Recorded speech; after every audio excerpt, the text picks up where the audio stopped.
প্রত্যেকটা বাড়ির মালিকের কাছে অনুরোধ জানাতে এবং এই অনুরোধে যারা যদি তারা কান না দেন আগামীতে যে হয়তো আমরা কিছু ব্যবস্থা নিব, বাট অনুরোধ জানাতে যে তাদের বাড়ির ফেসিং যতগুলো গলি আছে প্রত্যেকটা গলি বা রাস্তায় যেন মিনিমাম 2টা করে লাইট লাগায় দেয়। আমরা অন্ধকারে আমাদের এলাকা দেখতে চাই না। তোমার বাড়ির ভিতরে তুমি 100টা লাইট লাগাও, রাস্তায় 2টা লাগাও ভাই, 2টা। শুধু বাড়ির ভিতরে আলোকিত হইলে করে চলবে না। তুমি যদি মনে করো তোমার বাড়িতেই তুমি শুধু ভালো করে রাখবা, বাইরে কিছু দেখবা না, তাহলে বাইরে গেলে তুমিই কিন্তু ছিনতাই হবা।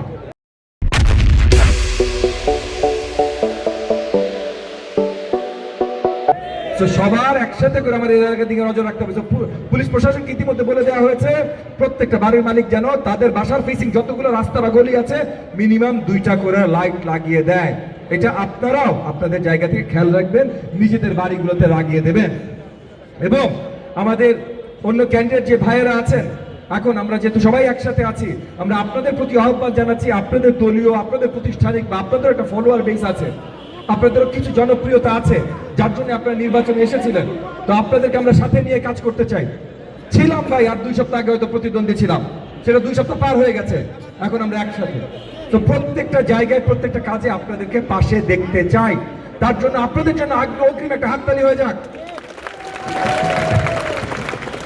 প্রত্যেকটা বাজার কমিটির নীতি নির্ধারণের জায়গায় যারা আছেন, নেতৃত্বে যারা আছেন, তাদেরকে ডেকে নিয়ে আমরা বসেছি, বলে দিয়েছি যে দ্রব্য মূল্যের তালিকা যেন প্রত্যেকটা বাজারের সম্মুখীনে লাগিয়ে দেওয়া হয়, যেন দ্রব্য মূল্য নিয়ে কোনো অরাজকতা না চলে। এবং এটা প্রশাসনের পক্ষ থেকে আমরা বলিয়ে দিয়েছি, আগামী সপ্তাহ থেকে আমি ম্যাজিস্ট্রেট অফিসের সাথে কথা বলেছি, আপনার প্রশাসনকে